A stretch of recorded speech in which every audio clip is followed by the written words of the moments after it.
You're looking at the Banyan Bridge hammock from Dutchware. It's the brand new one that had all the things modified to it. You have two ridge lines. I do have the organizer, the ridgeline organizer in here.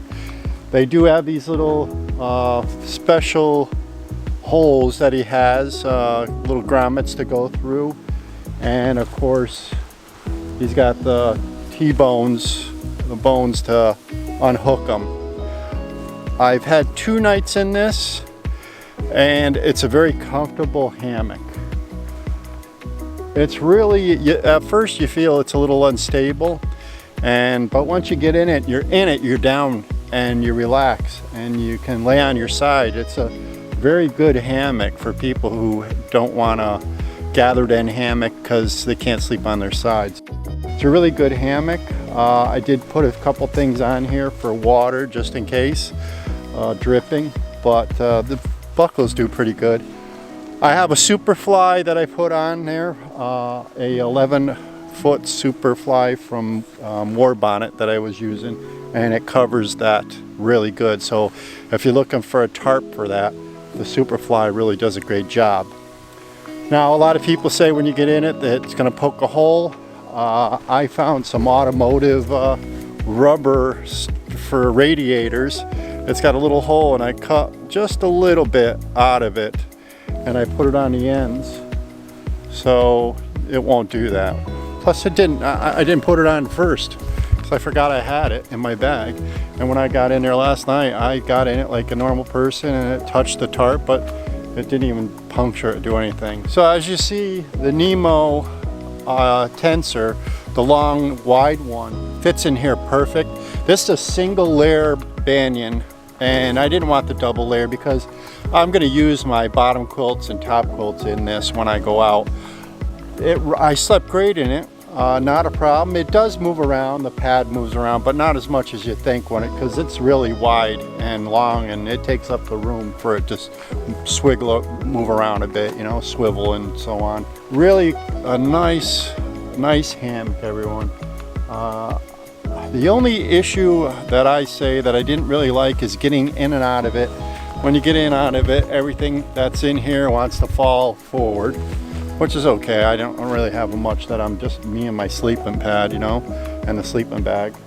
I did take off the ridge lines. There was no bugs, but I did take the ridge line and I felt a lot better. Those things, you got 2 of them, and when you sit down like this, you got it right in your head and it's hard to get in. And the bug net, when I was in here and I was using the bug net the first night, my other hammock, the Blackbird XLC, the ridge line is up here a little higher. These are a little closer. I mean, they're far enough that you're not being irritated by mosquitoes or anything if they're on your net, but it's just a little closer and I didn't really enjoy that much. When I took those things off and I just used a hammock without the ridge lines, what a difference. Well, all in all, it was a very comfortable laying in here. So I could say that the Banyan is definitely an excellent bridge hammock. Very nice bridge hammock. So no complaints. I enjoyed it. It's nice to sleep like you were on a bed at the house. I'm looking forward to trying it with my top quilts and bottom quilts, and I think once you have that, because a hammock gear quilt will go on this, bottom quilt and top quilt will work great in this. Almost any quilt, it looks like it will be able to handle it. But I think it would be a lot better that once you get in and you don't have that pad go around and you can get in a little bit better, I think the ridge lines would work a little better. You know, that builds you up just a little high, those pads. I was up, I don't know, good 2 inches higher than you normally would be if you just use when you don't use a pad in there. But all in all, it's a beautiful hammock.